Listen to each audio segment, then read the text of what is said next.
quite lengthy, so I've asked Jane to clear her throat if I go over the allotted time, which is usually what happens when I try to describe my work.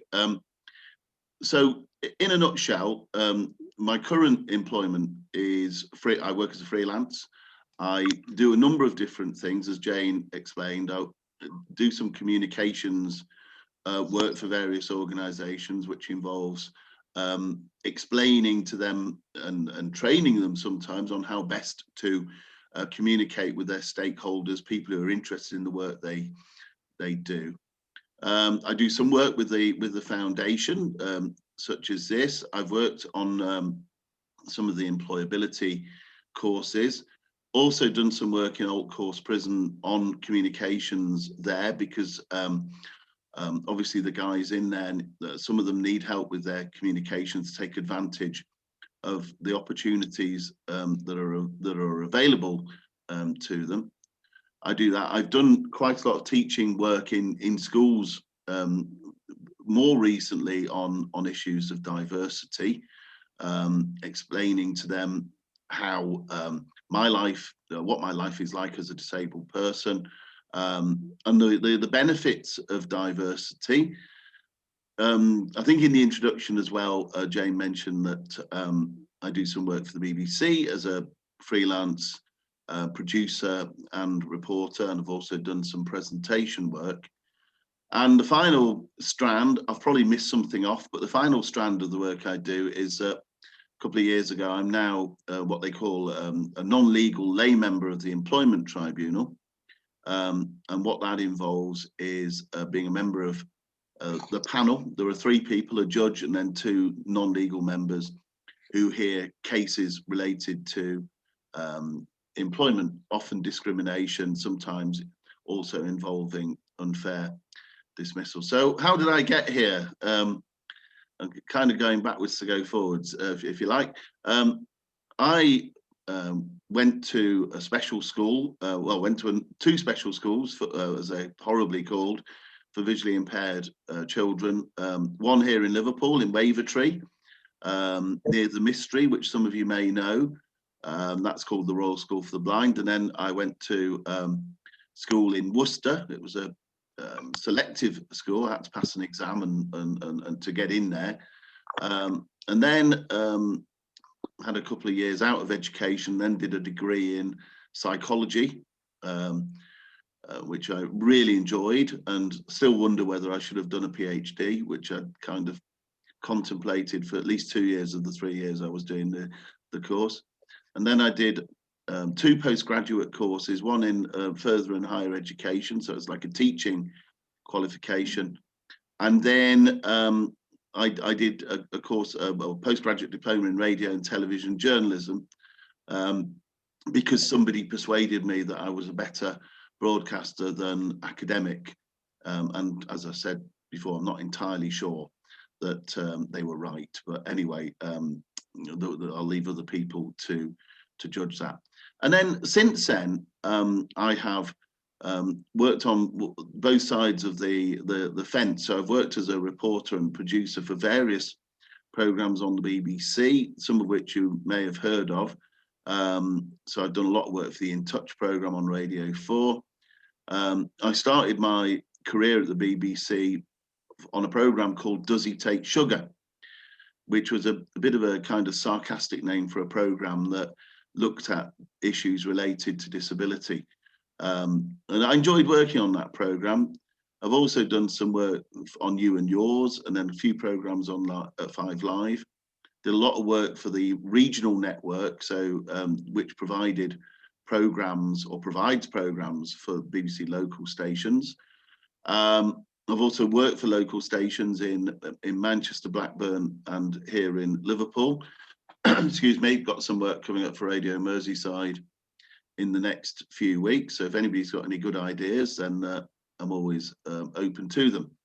The other side of the fence is managing media and communications for mainly local authorities, but I've also worked for central government. It's quite challenging work, because quite often local authorities are fairly complicated places where a lot of things can go wrong, and you can rest assured they did. My job was to protect the reputation of those organisations, and obviously to promote the good things. Usually the bad outweighed the good, which I didn't mind because it was quite a challenge. But obviously doing positive things, it generally makes you feel better, I suppose. In 2015, I took voluntary redundancy from Lancashire County Council, where I was a media manager there. So again, that involved working with a lot of journalists, promoting the council, and again defending the authority from criticism or negative stories. And I went freelance thereafter, and I've been doing that now for 6 years. So lessons I've learned in my what some people might describe as a career. I think for me as a visually impaired person, you do have to be extremely resilient. And I think you do have to be bluntly better than able-bodied people when you go for a job. I think there's no doubt about that. You've just got to be able to take the knocks and roll with it, really. But the one thing I would say is that as I've become or became more experienced, certainly working for central government and local government, disability became, because people knew what experience I had, and were prepared to recruit on the basis of that. I think the other thing that I've always noticed in terms of when I've gone for job interviews is that there's usually been somebody on the panel who has been very committed to diversity, who has always believed very firmly that diversity is really important. Since going freelance, I mentioned that the R word, resilient. Not sure I like that word particularly, but nonetheless, we'll go with it. You know, there've been good and bad times. I mean, and that's the way freelance works. And I knew that before I did it. I think you just have to try and take the opportunities as and when they come, and make sure you're available and flexible. And I think the work that I've outlined that I do, I think shows just how flexible I have now had to become. It's kind of needs must, really. And probably not to take things too personally, I think, as well, when you work freelance. I think quite often it's so easy to think, oh, well, they haven't offered me work because they don't like me or because they're discriminating against me or whatever it is. Well, often it's just that they're dealing with so many other issues, and particularly with COVID as well. It's made it even more of a challenge. I'm not a millionaire yet. I think maybe the lottery might be the best route for that. I don't know. In terms of COVID, I'll just finish off by talking about COVID. Obviously, it's made it a huge challenge. Normally, when I've worked with the foundation, with the LFC Foundation, we've done a lot of face-to-face work. Obviously, when we've been in the prison, we've had to go in and work with the guys there, and I've worked at Anfield and so on. And that's been great, and that would be my preferred way of working. But COVID has meant that we've all had to develop our technical skills at a rapid rate. I can't say I was a big fan of Zoom when it first started, but I'm using it now. And the reason I wasn't a fan of Zoom is because I use what is called access technology. So I use a program called JAWS, which reads aloud the text that appears on the computer. The problem was whoever created Zoom didn't think about visually impaired people who would be using what they call screen reading software. So it didn't always work that well. It seems to be better now, or perhaps I've become more competent with it. So that's been the main thing for me. I've always got out and about. I love going out for a walk and generally being out and about. So probably found different ways to socialise with people in terms of meeting people for a walk, going around Sefton Park, whatever it might be. But like everybody, I think we're all hoping that we get back to whatever normal is. So thanks for listening. I hope I haven't gone too far over my 10 minutes. I'm going to be rude and check. 14 minutes, sorry, 4 minutes over. You're fine, Tom. That's great. Really interesting. Could I just ask you, because I know that you've travelled worldwide as well, haven't you? And a lot of people I know that I've worked with in the past find travelling a barrier. You know, they've really struggled. Yeah. What do you do to overcome things like that when you're planning to travel? I just turn up. I just turn up. I guess, you know, I've got just a small amount of sight. So, I mean, I am able to navigate reasonably comfortably when I turn up to places. There are always some unpleasant surprises, such as holes in the road and so on and so on. But, you know, I just think, you know, I do a bit of research before I go, maybe not. But I do, I mean, I was kind of being a bit facetious when I say I just turn up, but I really do. I mean, I turn up, find out what's around the place, go for a wander, try not to get lost.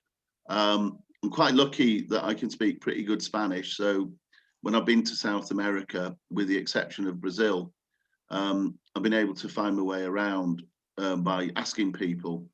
Often we'll go on some excursions, some organized excursions, and I usually find the tour leaders are very, very helpful and accommodating there. The one big thing that I went to Argentina in when was it, July 2018, and I used Google Maps to navigate, and I was doing about 20,000, 25,000 steps a day, because I suddenly realized how small Buenos Aires and Cordoba actually are when you walk. And Google Maps really helped me to do it even more independently. I do tend to go independently. I don't tend to go long haul with other people. And I enjoy that. I tend to get to meet people. Sometimes people are a bit surprised when they see a visually impaired person literally on their own on holiday there, but you know, they soon get used to it. When I go to Europe, I tend to go with friends, which is great because I can be completely lazy and allow them to navigate, and I can just hang back at and let my fully sighted friends do the work, which I love, because you know, it's nice to be lazy when you're on holiday sometimes. But I do love travel. I've been to, I don't know, 40 countries, I think it is, last time I counted. Obviously nowhere in the past 12 months like everybody else, but I might see if I can slip away somewhere this year if the restrictions are lifted. If not, it might be 2022 before I get anywhere. But no, travel is great, and it is easier when you go to a Spanish speaking country if you can speak the language. I went to Brazil, did some work there at the Paralympics in 2016, and I found that I could understand more Portuguese than I could speak. Well, thank you very much for that, Tom. That was great. It was lovely to hear your story. We'll just go now then, if it's okay, to Aaron, if you'd like to just give us an overview of your career and how you've got to where you are today. Yeah, no problem. Well, hi everybody. Basically, I'll go back to the beginning a bit like Tom did. When I was a young lad, I played rugby.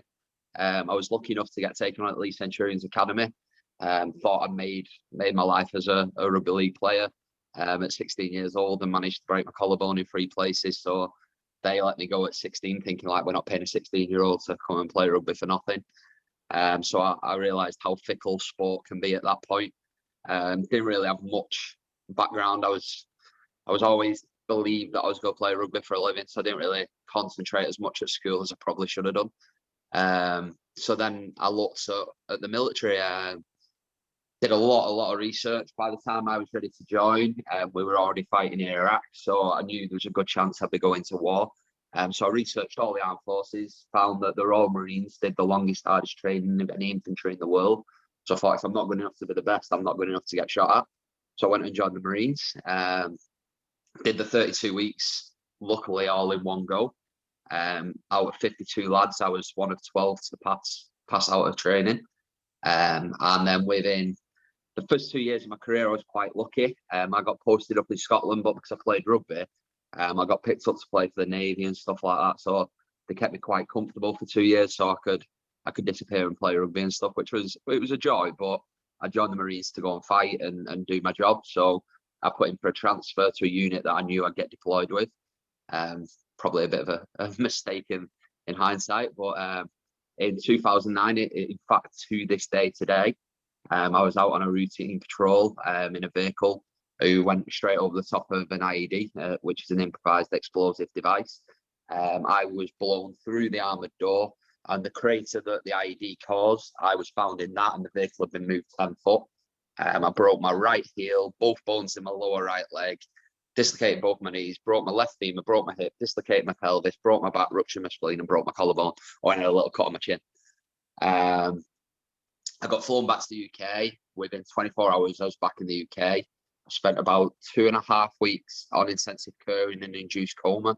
They finally brought me back round, kept operating on me. A year down the line, they decided, we can't really save your leg. You're either going to spend the rest of your life on a lot of medication, crutches, wheelchairs, or you can have your leg cut off. At which point, for me, it was a no-brainer because I was surrounded by triple amputees, double amputees, lads with the same amputation that I'd have, and they're all out running. And they'd only lost the leg like 2 months after I'd been told I could lose my leg. And I'm like, I'm a year down the line and I'm nowhere near them. So for me, in my head, it was just get it off, let me get on. Yeah, don't get me wrong. It was a tough decision. I'll probably make it sound quite easier than what it was. You're still having a limb cut off, but I wanted to live my life to the fullest, and keeping my leg, I wouldn't have been able to do that. So they chopped my leg off in 2010. In November 2011, I was medically discharged from the Royal Marines and sent out into Civvy Street. Bearing in mind, I'd only played rugby or joined the military. I didn't really have much background other than that. The military is an awesome job, but the Royal Marines, they teach you how to fight, and that's about it. So it was like I was starting my life all over again, and now I'm starting it as a disabled person. So I looked around, what do I want to do? At that point, I put quite a bit of weight on as well. So I was like, right, I want to get myself as fit as possible, want to get back into life, I want to live my life. So I was going to gyms, personal trainers were a bit scared of touching me because I had a big metal leg. I had other scars and bits out of place. So nobody really wanted to help me that much. So I thought, if nobody's willing to help me, there's other people in my position that are struggling. So I went out, got my personal trainer qualifications. I set up my own gym to help train disabled people. Loved it, really enjoyed it. But felt after about 2 years, I weren't really doing enough to make a difference. I sat back and looked at the fact that I'd been blown up and I'd survived it. In my head, I was kept alive for a reason. And I think if I can use that story then to help other people, then it was worthwhile getting blown up in a weird way. So I decided, I was approached by a gentleman in Manchester who works for a charity called Challenge for Change. He offered me a job there to go and do like the motivational speaking. We had like a big indoor high ropes assault course. I trained up to get my European ropes qualifications, but we took disabled people, disadvantaged kids, ex-offenders, loads of different people from loads of different backgrounds, and showed them that no matter what's happened in your life, you can overcome anything if you believe in and you're willing to put the work in. Whilst I was working there, I started playing golf. Weren't the biggest fan of the game, but it was one of the only sports available to me at the time. But I managed to get quite good at it. And probably 2014, I think it was, I became one of the first amputee professional golfers in the UK. Luckily, playing quite a few PGA events in the Northwest. I was lucky to be featured on Sky Sports at the Open, played at the Scottish Open with people like Tommy Fleetwood.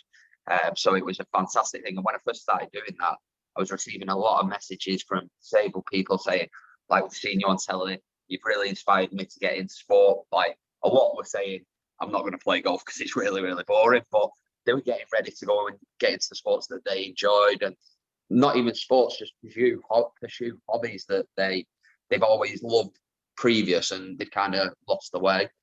But two years into golf, their messages started stopping, and I found I was just playing the game more for myself than making a difference. And I didn't like the game that much to do it for myself. So at that point, I hung my clubs up, went back to Challenge for Change. I worked there till the start of the pandemic.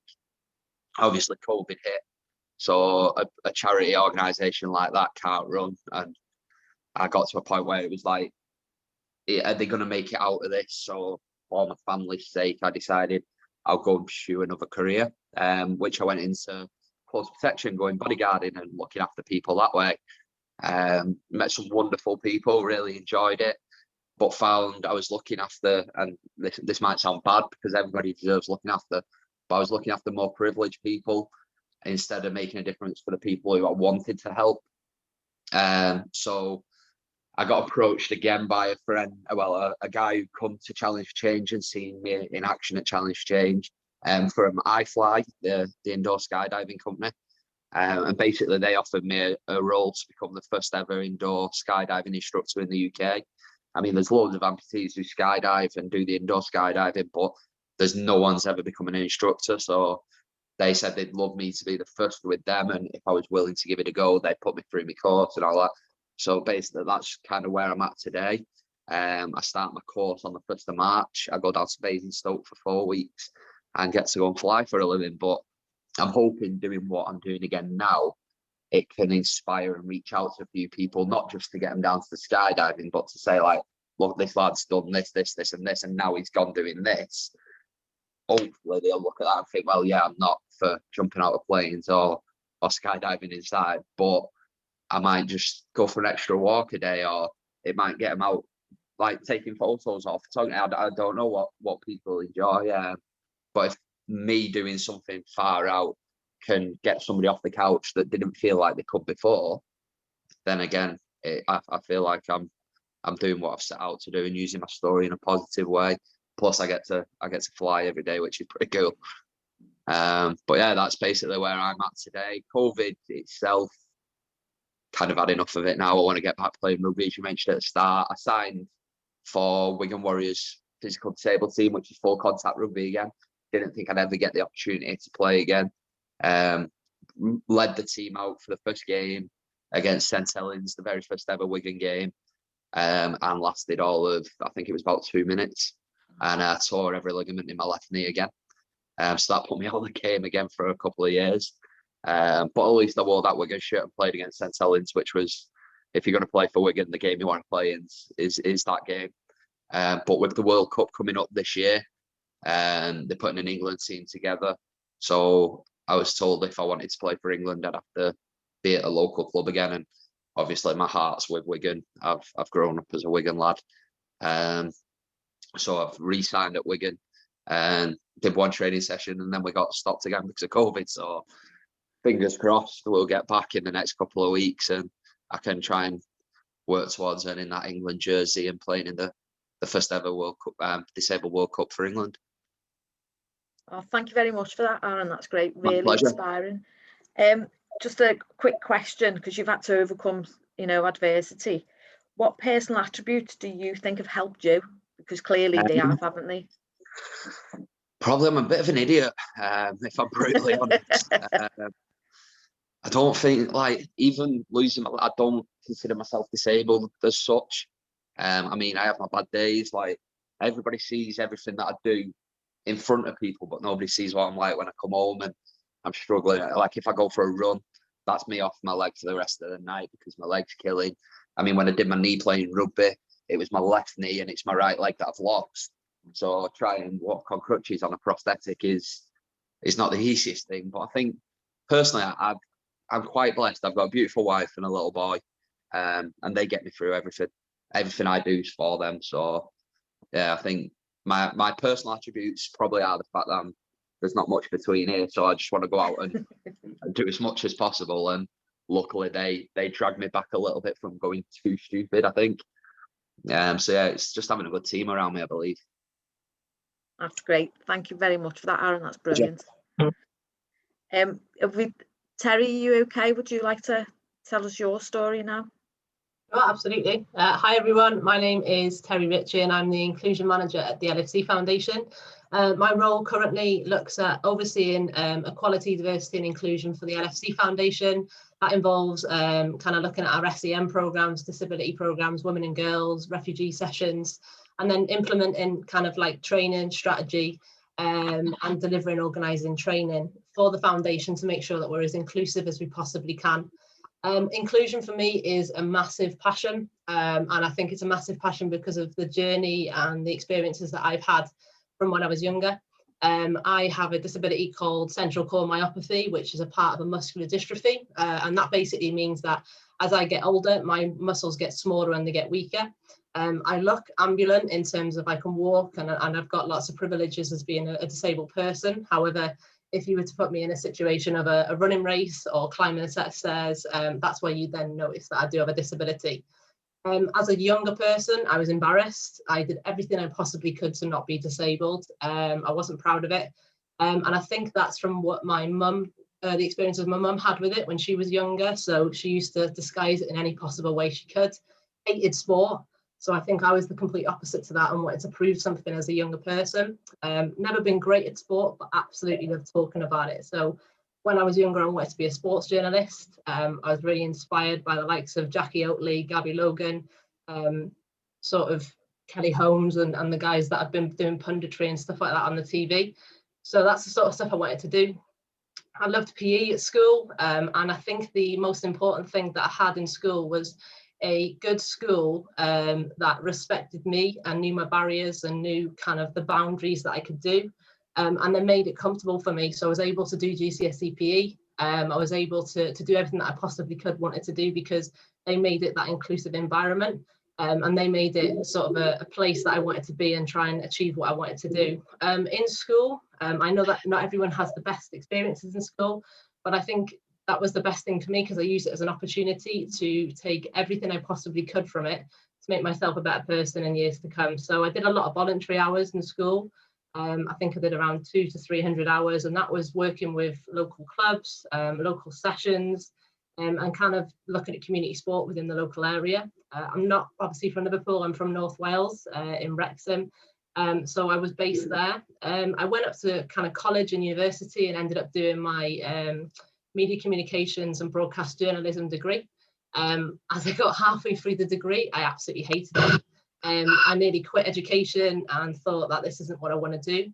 But kind of using the skills that I developed through school and volunteering and stuff like that, I realised that you can do your degree and you might not realise you want to do that kind of career that you wanted to do, which was a sports journalist, but you can apply that to different things. And media these days is everywhere. Like media is constantly developing, it's constantly evolving. So I knew that by speaking to people, I was then able to apply what I learned on that degree to something that I wanted to do. And halfway through my degree, I was doing a lot of work around disability. I was doing a lot of work around kind of promoting equality and inclusion. And I was sitting on a local disability sport youth board to ensure that everyone was included in the local area. And with that, I started using my degree to write about things I was passionate about. And I think that's what I missed at the start, was I was writing about things, but I wasn't passionate about them. And I think everyone who might have a passion, it's easy to talk about it because it's really within you. So I started talking about disability sport, LGBT stuff, gender equality, and that was where I got the best out of myself. I ended up graduating with my degree in 2017. And then going and getting a job at local sports development through all the community volunteering that I've been doing. And I use that as a real kind of like springboard. Sometimes education isn't everything, and sometimes you might have a degree, but it's how you apply that and the experiences that you've had before. And it was the volunteering that made the impact for me. So I started working as a active officer, which aims to get disabled and non-disabled women into sport.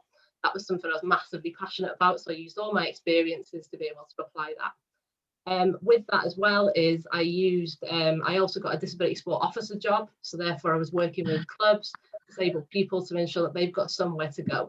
And again, that's something I had experience in. And I wanted to ensure that maybe the worries my mum had as a younger person about sport, that I could use that to then speak to other people and use that kind of emotional connection that you can have with people who've had those experiences to ensure a better place for everyone in sport. I did that for a couple of years and really did love it, and then ended up getting a job at the LFC Foundation about 2 years and 2 months ago. And it's been a massive journey. I'll be honest, when I got the role was quite big. I didn't know everything there was to possibly know.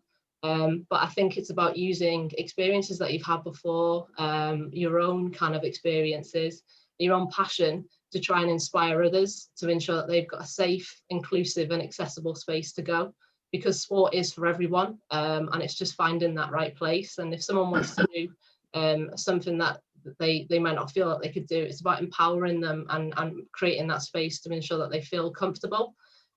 My disability is hidden, therefore I've had a lot of experiences in the past of people saying you're not disabled, you're a young female who, you know, you're lazy if you're taking the lift instead of a set of stairs. And that's one of the reasons I hate college, because every time I used my lift pass on my disability, I'd get stopped in the lift by somebody who'd then say, why are you using the lift? And then if you climb the stairs, you get stopped by someone to say, why aren't you getting the lift? So you kind of can't win with it. So it's about kind of using those experiences to then try and train and educate other people to not make assumptions, to not judge people by what they look like, and to have that education to then understand different kind of experiences and different people.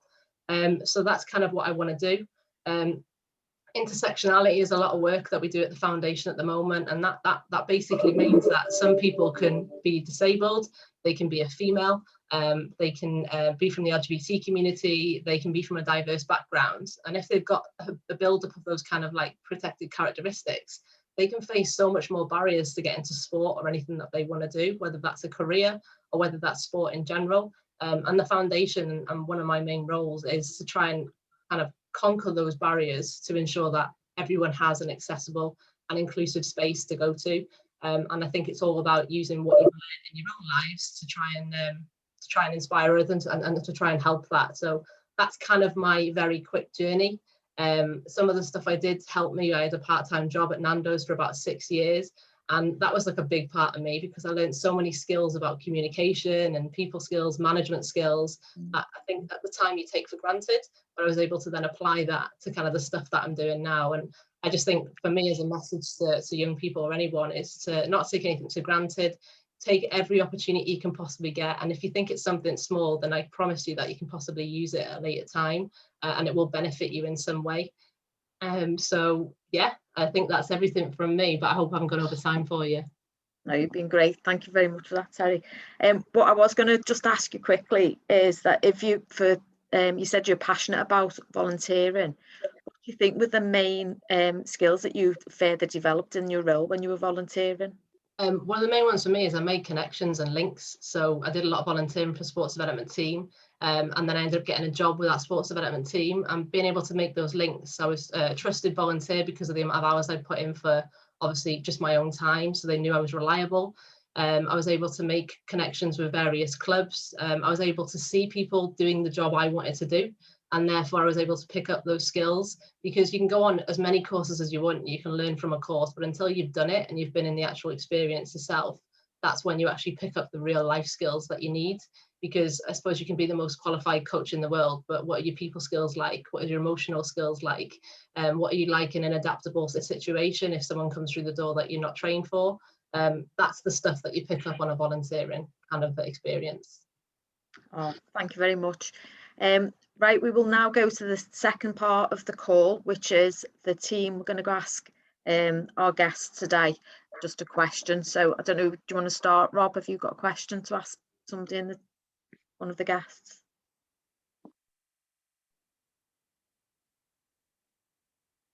Sorry, I'm trying to do a couple of jobs there at once. It's been very busy on the. It's all right, Jane. I'll forgive you.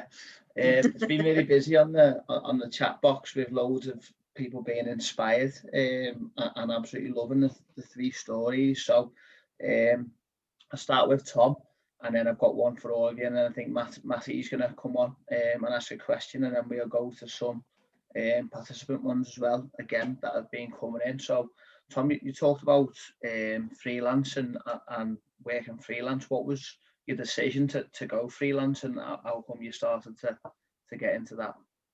I think really in 2015, the main motivation was that local authorities and the public sector generally were about to experience a lot of cuts, and I took the view that my job was about to, if I'd stayed, would have entailed managing decline, reductions in services, and would have been even more negative, if you like, than it needed to be, than I wanted it to be.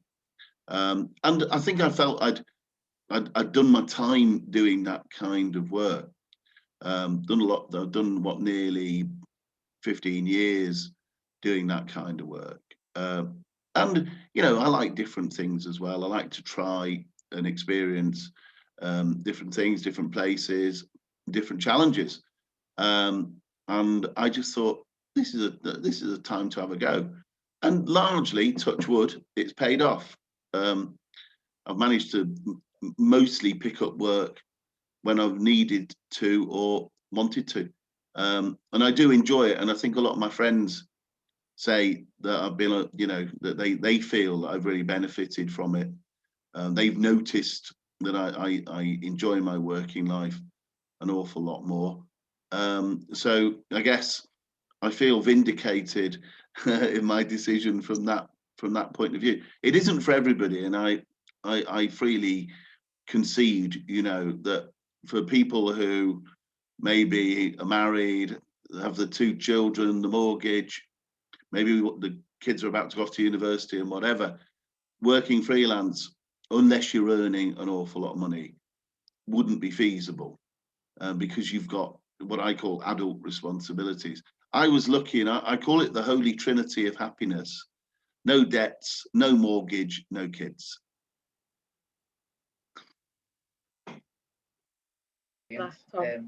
Great story. Okay, so we've got one coming in from one of our participants as well, and it's to Aaron. A lot of thing about mental health and staying strong. I think over the last couple of weeks, the team have really talked about resilience. So one of the questions is, how did you stay so strong, and what kept you going in really hard times? Good question. Again, I think personally for me, it was probably the Royal Marine background. To go through that training, they teach you that bullets bounce off you. Obviously, bombs don't, but they say, like, you're a Royal Marine, you're the best, you're this, and it gets drilled in your head. And I think when I come out and I lost my leg, whenever I had a tough time, I still remembered that I'm still that Royal Marine at heart.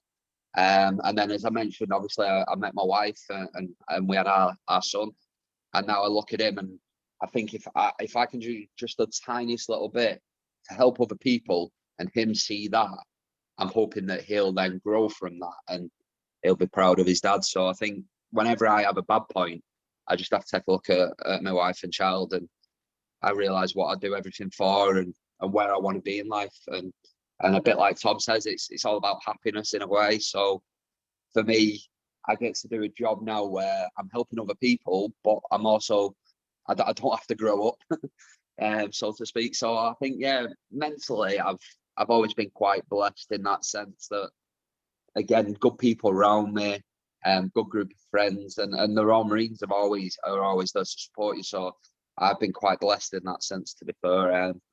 But don't get me wrong, there are dark days where, like, you're having a bad day on your leg and you're struggling with it, and you're like, I wish I had 2 legs and all this hadn't happened now. But quickly remember, well, it has happened, and it's made you who you are today. I once got asked if I could meet the guy who put that bomb in the ground, what would you do? And I said, to be honest with you right now, I'd shake his hand, because I believe I am where I am today, and I am the person I am today because of what happened. So if anything, yeah, I'd be grateful of what he's done, because it's made me into a better person. Absolutely inspiring story. I've got one last one to Terry before we hand over to Matthew and Jane as well. So Terry, you talked about enjoying uni and sort of writing about things in university. You wanted to write about things you enjoyed, but how important is it to enjoy your job role and enjoy what you do, and not necessarily chase the money, and you know, get a job role that you enjoy doing every day?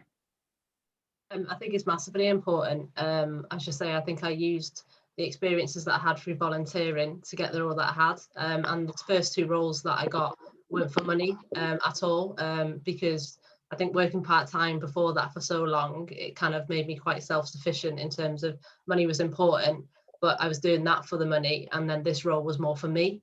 And I did it because it was something that I was quite passionate about. There were so many values that were kind of ingrained into the actual programme. I was working with a team of people who were a mixture of disabled and non-disabled people. And it was for a community that I loved, I lived in, and I was quite passionate about. And like I said, I used the actual experiences from my own self and my mother's kind of background as well to sort of like use that as a framework of what would look like an inclusive program. So kind of education is important in getting roles, and I do believe that obviously sometimes for certain roles you will need an educational background, but not for everything. It's about the person. It's about a person-centered approach for every disabled person, because I always use the term that if you've got somebody with autism, you meet one person with autism, then you meet one person with autism. That's it. It's not a blanket approach where every disabled person is the same, because it's not. But I think it's using those experiences that you've had to then make you passionate about something to make a difference. And genuinely, I've always been told that if you get a job and you enjoy going to it every day, then it's a job that you have for life. And that's something how I feel that if I work within this area, then that's something I'll be very happy with doing for a very long time. Yeah, I completely agree. It's very important. So we're going to go over to Matthew, who's got the question.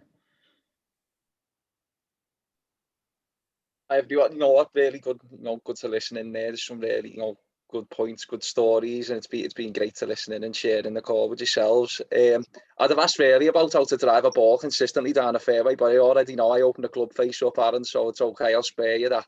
But I think it's all 3 of you really. I think from listening is, everyone's pointed towards a passion, and to having a passion to be able to get to where you are now. Like I look at myself personally, and my passion was always an elite sport to start, and now, here on down the line, I'm a coordinator of disability sport who fortunately gets to work with Terry quite often, and my passion now is in making football, for disabled participants, the best possible experience as it can. So I think the question to all of you is more is, why do you believe that, passion is important to get you to where you are now and to also break through the ceiling to get to where you need to be and want to be in the future? Anyone who wants to take it off? Well, I'll have a stab at that one from luckily with my professional sports background. I think when I started the golf before turning pro, I played, I think before losing my leg, I played off an handicap of something like 36. I was dire. But I think for me, it was the passion weren't more I wanted to be good at something. The passion was I want to inspire. And I think without that passion, there was days I had to be able to get to the standard of pro. I had to get down to scratch.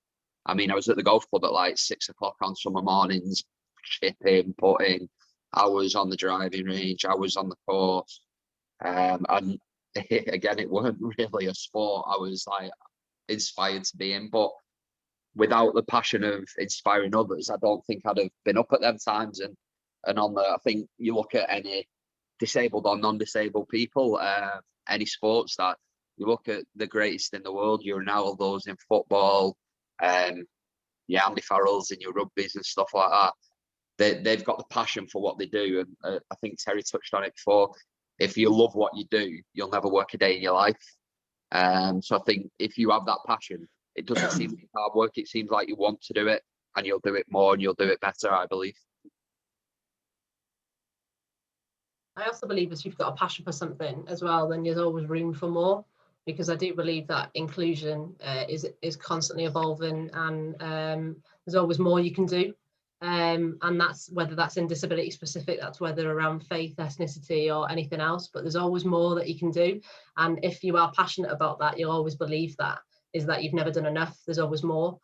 So I do think that's an important thing to push your team, to push the people that you're working for, but also push yourself as well. So I think that's massively important. Yeah, and I think from my point of view, I think that sort of Aaron touched on it really. I think passion you know, you lifts your performance, instead of it just being something that you turn up and do. And you know, you might do your job fairly well. You know, I'm not saying, you know, there are some jobs that it will be very hard, I imagine, to be passionate about. I mean, I've been very lucky that, you know, I've worked mostly in communications, or there's been a communications element to my job, to the work that I do. And, you know, I'm passionate about good communications, and hopefully that shows, hopefully. But I think over the past 2 years, since I started working with the foundation, I think, you know, I've really enjoyed, well, would I be passionate about it? Certainly very much enjoyed working, for example, with the young people and the guys in alt course, because that is about, for me, sharing what little expertise I have and hopefully enabling other people to progress in a positive way with their lives. So I guess that's something I feel quite strongly about, and hopefully, again, hopefully that comes across. Thank you very much for that, Tom. One of the things that we were focusing on with all the talks that we're doing over the last 4 weeks is the key values of Liverpool. If I could just ask each of you, the key value for this week is dignity. Could you just explain, just give a little bit about what dignity means for you, if that's okay, either in the workplace or personally? It's up to you. Dignity for me is ensuring that everyone is treated with dignity first and foremost, no matter what they've got going on, or any impairments, disabilities, or whoever they are. Everyone's treated with dignity at all times. It's about embracing everyone's difference, and kind of celebrating diversity, because that's the most important thing, and that's one of the missions for the foundation, and something that I'm passionate about doing in my own work, but also in my own personal life as well.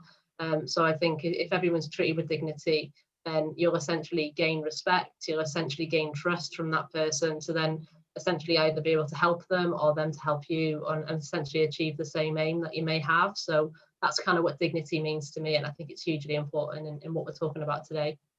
Absolutely, yeah, I totally agree with you, Terry. And I think it's about positively welcoming and embracing people from all the different backgrounds, wherever they come from, whatever their views are, whatever their you know, disability or sexuality, or whatever, any of the protected characteristics, really. You know, for me, dignity is very much bound up with celebrating and as I say, positively welcoming diversity. I mean, I always say I don't tolerate from people from different backgrounds. I don't like the word tolerate. I actually positively welcome them, and I think that's a key point of dignity. For me, I'd probably go down a personal route. I think I touched on it before when I was talking. I went doing close protection and bodyguarding, and looking after people who, not that they don't deserve it, but they don't appreciate it as such. And I'd realised I'd given away a part of my dignity to look after these people, rather than being where I wanted to be and helping the people I wanted to be. Helping. I also look at it when we were out in Afghan. I saw some people living in probably horrendous conditions compared to the way we are, but the way they welcomed us and the way they treated us, it's made me open my eyes to the world and realise no matter your disability, your background, ethnicity, religion, anything, we can all be treated well and look out for each other. And the more we do that, from whatever background you come from, the better we all are. So I think dignity plays a big part in how you treat yourself, but how you treat others. Really sort of wary of time. I know everyone's busy, but we've got a couple of questions coming in. So I'll finish with the next two and then hand over back to Jane. But we've got a participant as well. I don't know if you already know about the work the LFC Foundation do to this participant, but if you don't, we'll give your contact number over to Terry and a team that I'm sure could help you out as well. But this question is aimed towards Alan. So it says, this participant's got cerebral palsy and is wanting to pursue a career within sport, and what are the appropriate steps to take this? Find something you love, I'd say first. Find other people that possibly have been in your position with the same, like we play rugby with a lad with cerebral palsy. There are ways into it, but find something like we touched on the comment before about passion. Don't just dive into any sport. I mean, I did it with golf and I lasted all of 3 years, and yeah, I did well with it, but it wasn't me. I'm back playing rugby now because I found a way and I got in there. I've grown up with the game. I love it and I'm passionate about it. So going down training, putting in them hours, it's easy because I love it. I mean, if I get told by the coach now we're not training, you've got to go do a mile run or a 2 mile run, I absolutely hate it because it's not rugby based. But put me on the rugby pitch, I'll run 2 miles all day. But yeah, find something you're passionate about first. Try and find people who possibly have been in that position or like myself been in another sport. Feel free to reach out to me on any form of social media or anything. I'll help any way I can. Get in touch with people like Terry at LSC. I'm sure people like that can help and point you in the right direction. But yeah, find a passion and don't let anything stop you. I personally believe no matter what you want to do in life, you can do it if you believe. I heard a quote once: he who says he can and he who says he can't are both usually right. So always be the person that says he can. Don't be that guy that says he can't. Brilliant advice, and I think what we'll do is we'll pass the contact details on to Terry and the team. If you're local, I'm sure they can help out. I'm going to finish on an employability one as well. Let's come in and it's probably best to go to all three get guest speakers today. What would your advice be to someone who's a little bit wary about disclosing their disability on a job application? So what would be your advice before you get to the interview and it says, you know, have you got a disability or any additional needs, and you can tick to say prefer not to say, or you have, what would your advice be around that? Personally, I'd always open up with it. I'd happily admit to it and show them when you get to that interview or in your application, there's comments there's always a space for other notes. If you put in that you've got disability, show them why it's an advantage. Don't look at it as a disadvantage. I personally think losing my legs made everything I've done since. I've been more advantageous because I've overcome more than most people will. So use your disability and use it as a positivity. Don't look at it as a negative. I think for me, I never used to tell people I had a disability on forms, and that was embarrassment and being afraid of people potentially not discriminating, but just like saying, oh, they probably won't be able to do that, and making assumptions because experiences that I'd had, people had made assumptions. So I did go through that myself. But what I found helped is if you did tick yes, or if you ticked other or some added information, I'd write a few points of things, a bit like what Aaron's just said, things I can do, so that people don't make assumptions based on this person's got a disability. So they probably want us to do this, this, and this. Saying, I'm really good at this, I'm really good at this. This is the area where I might just need a little bit of help, which is what I found worked quite well, because then I'd almost kind of been able to express myself in my own way and not through a tick box or through ticking like an assumption of what people might think what that disability looks like on the form. So I'd encourage open and honest, because much more organisations these days have the training and the knowledge and kind of support to be able to recognise those areas, but don't be afraid of kind of like expressing in a way that you need to express it. I think overall I agree. I think disclosure in advance is the right thing to do. Although, you know, I can understand why people don't do it. The levels of discrimination against disabled people are still frighteningly high. And if you think you can blag, you know, if you think you can blag it, then, you know, I understand why you might try and do that.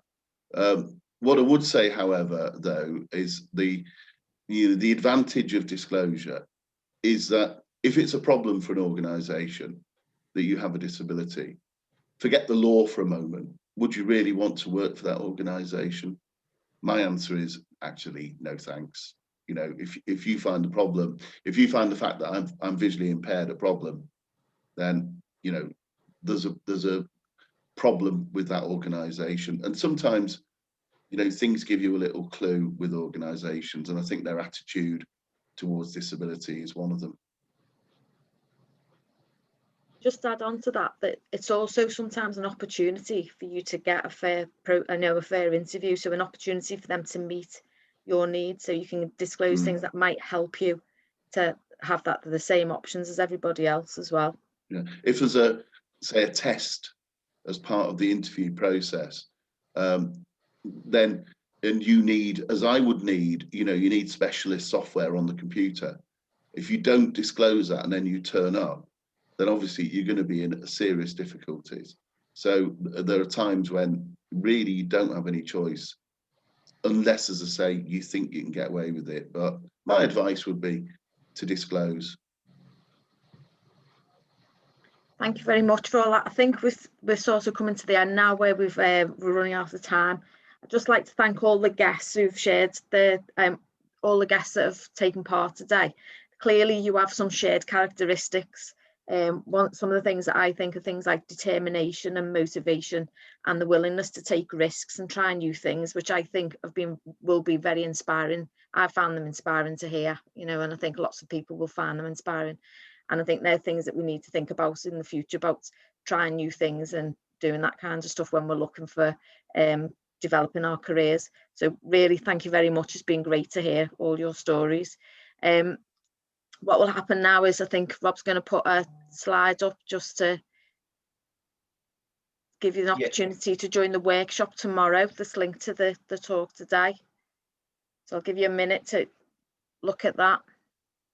You can use your phones. Again, there's a feedback form in the chat, which is being so really sort of documented within the calls we've done, and the feedback's been amazing. It's a chance for us to improve week by week when we go to do more. So if you can fill the feedback form in the chat or the QR code that's on the screen now, that would be amazing for the team. That'll go straight to James, and that'll help us improve and let us know what we do well. And hopefully not too many not so wells, but it'll give us a chance to improve as well. And then the last slide is going to be the safeguarding slide, as always. If anybody needs someone to talk to, or who may be struggling these hard times as well, the safeguarding slide is now on. And I'll hand it back over to Jane to wrap up. Okay. If there's any, I know we've got Matty on the call as well. Matty, I know you want to just say a few words about disability inclusion provisions as well. Thanks, James. Yeah, so just for anybody who's on the call who is, I know we've had one of the participants, mention about, being able to get involved in sport and being able to, try the hand at maybe football. If anybody does feel like the opportunity to be able to play and engage in sport is something for them, who doesn't already with the foundation, I'll get James to send out my email address. I can read it out now. It's matthew.murphy@liverpoolfc.com. One T as well. Someone, strange reasons, has spelt my first name wrong. But get an email over to myself, and I'll be able to put to you all the opportunities that we've got, which may be of benefit to you, both virtually and hopefully when Boris does decide to let us out of the house and go and play some real sport. Cheers, James.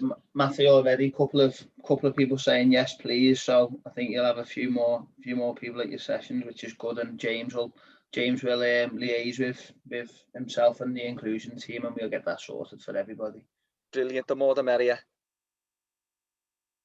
Right, just to finish off, if anybody is interested, obviously we'll try and get your email, your contact details from the call, and we'll get back to you with some of the details. And just a final thank you to our guests. It's been absolutely brilliant listening to your journeys, and they've all been very fantastic. So thank you again. Thanks, Jane. Thanks all. Yeah, thank you. Cheers.